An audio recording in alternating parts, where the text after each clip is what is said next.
So, without further ado, you have the floor. Yes. Thank you.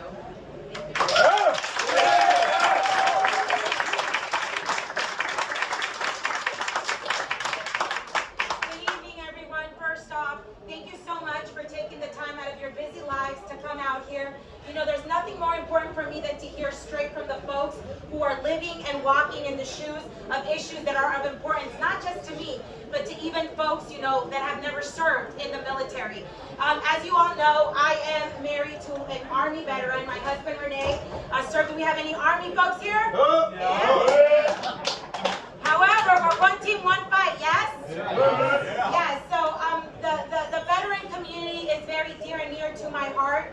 As a military spouse, I have seen firsthand some of the challenges that our family faced when my husband left the military and was transitioning to civilian life. That can be a very lonely time, if you will, because you've been used to the military lifestyle. You've been used to your brothers and sisters in uniform, and so transitioning to civilian life isn't always easy. My husband was part of the airborne division, so while jumping out of airplanes, he suffered some injuries. So I know also some of the obstacles that we face in dealing with the VA. How many can relate to that? Yeah. It's not always the easiest of processes in place. We can all agree that there's always room for improvement. So I'm always encouraged by events such as the one that we're having here tonight, because I can hear directly from you all your experiences, what your challenges have been, and how we can look ahead on fixing some of these challenges. Another thing that I've been very passionate about is, you know, tackling the issues that we're facing in our veteran community when it comes to suicide. Statistics show that about 20 veterans commit suicide every single day. That is catastrophic, and it should not be happening. So we certainly have a duty, a commitment to our veterans who have literally put their lives on the line to defend us, to defend our freedoms, to defend the Constitution. And it's reprehensible to me to think that not only are brave soldiers taking their lives, but also the number of soldiers that we have living and sleeping on the streets. We can do better for the men and women who have dedicated their life to serving our nation. And so that's why I'm so passionate about our veterans. I'm so passionate about issues that impact our veterans and their families, because to an extent I've been exposed to it, but I have not seen it all. So therefore, I want to hear from you all. And again, I look very much forward to tonight's discussion, but more importantly, how we can get to work, to fix, to improve things, to ensure that our veterans have a fair shot at life after the military. So thank you all so much for your service to our nation, and thank you all so much for being here. Let's open it up. And Rich. So, you got it, Tom Spacey. I'm the executive chairman for Veterans for America First, which was formerly the Veterans for Trump organization. It's 400,000 veterans grassroots organization in the U.S. Personally, I was in the National Intelligence Manager's Office for Southeast Asia and also in the Near East. So I was looking at the Iran problem set, and I was looking at the Afghan problem set. And I'm still involved in irregular warfare stuff. I personally briefed Rob Whitman's national security team prior to the departure from Afghanistan. And his question to me was this, their question to me was this: what are they going to do when we leave? And I said, here's what they're going to do. They're going to stage an event that is identical to what they did to the Soviets, where they've got a commander waving as he departs across a bridge, okay, or they're going to do something like they did in Vietnam, where you've got an absolute abject failure, and they will videotape it, record it, and promote it, and they will say, like they're saying right now, they defeated the world's largest military, the richest country in the world with the most sophisticated technology and intelligence. Okay? We are not, these cannot be wars. We have to remember, these cannot be wars that are fought with guns. These are ideological battles. The militant Islamic, I don't like the word terrorist. I like the word militant Islamist. Okay? Because terrorism is just a sales pitch. Militant is a real thing. So we have to understand that when we're dealing with these kinds of threats, these are ideological battles that we are fighting between a militant Islamic ideology and Western ideology. So I guess the one thing I would ask is that when you get into this kind of a situation again, when you win, you need to get a group of veterans together that are experts. You can't rely on your staff, because your staff are a bunch of juniors, they don't know. You got to reach out to this community, put them in a skiff, okay, and get their advice from the ground up. And I'm telling you right now, YESLI, I love officers. I do. Tell them what a skip is.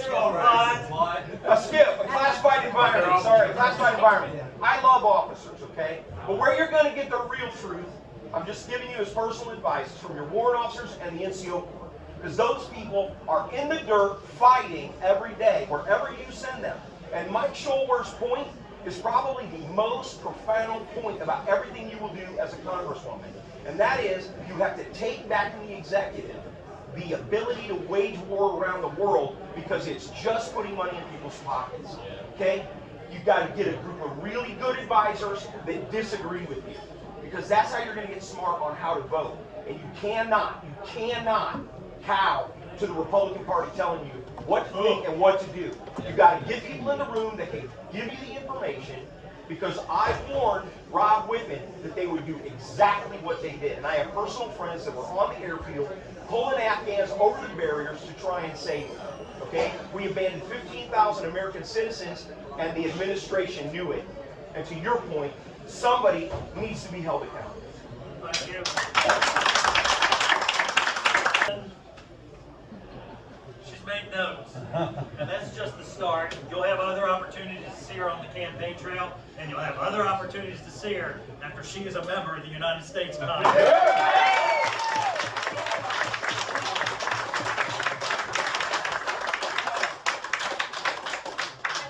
Was stated, I want to thank you all again. I know I did it at the beginning, but I can never and will never stop thanking our veterans for all of the sacrifices that you've all made in defending our country and in serving.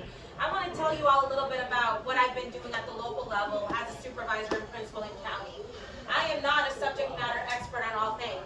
If you want to talk about crime, if you want to talk about handcuffs and tasing somebody, I'm probably a subject matter expert on that topic. But when it comes to other important issues, I rely on members of my community. I rely on my constituents. So when it comes to land use at the local level, my strongest allies are my constituents. I go to them and I get advice from them and I hear what their opinions are before I cast any vote. I want you all to know that I'm committed to governing in the same manner that I've been doing it at the local level. We had a fantastic roundtable with our farmers. I don't know the first thing about farming. I don't. But I want you all to know that this is not going to be a one-time thing. I am actually, very much looking forward to forming committees throughout the district with folks that, again, have walked in those shoes, that are still living a lot of these issues that we've discussed here today. And so, Tom, to your point about coming back and seeking advice and guidance, you better believe that that's exactly what we're going to do, because I don't know everything. So I need to rely on you all, because you guys have the experience, you guys have so much knowledge that is going to contribute to ensuring that the way that I vote reflects the needs of my constituents here in the 7th District. So I'm very excited about that, because I think that that's how it should be done. A lot of people say, why did you get into this in 2019, and why are you getting into this now? It's simple. Our founding fathers intended for the government to work on behalf of the people, not the other way around. And we've forgotten that.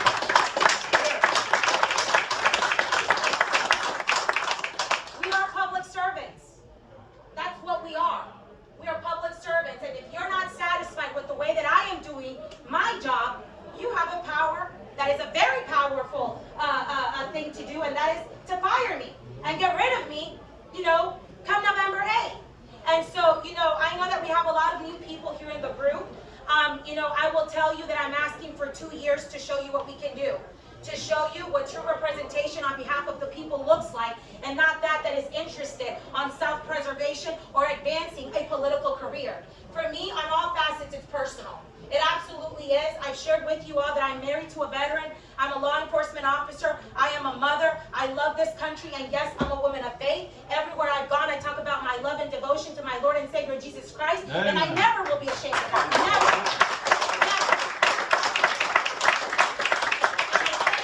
It's important for us to go back to a place where civility took priority. It didn't matter whether we're talking about the political arena or just outside. It doesn't matter. We got to get back to a point where we can respect the fact that we have different points of views and different opinions, but when it's all said and done, folks, we love this country. We're all Americans trying to preserve our freedoms, our rights, so that our children and their children can grow up in the America that we fought and died defending. So again, from the depths of my heart, thank you for your service, your dedication to our country. We have a lot of work ahead, but I am confident that what we've experienced in this room here tonight is reflective of the American spirit. One that rises above the chaos, one that rises above the division, and one that comes together when our country, our people need it the most. God bless you all, and may God continue to bless the United States of America. Thank you.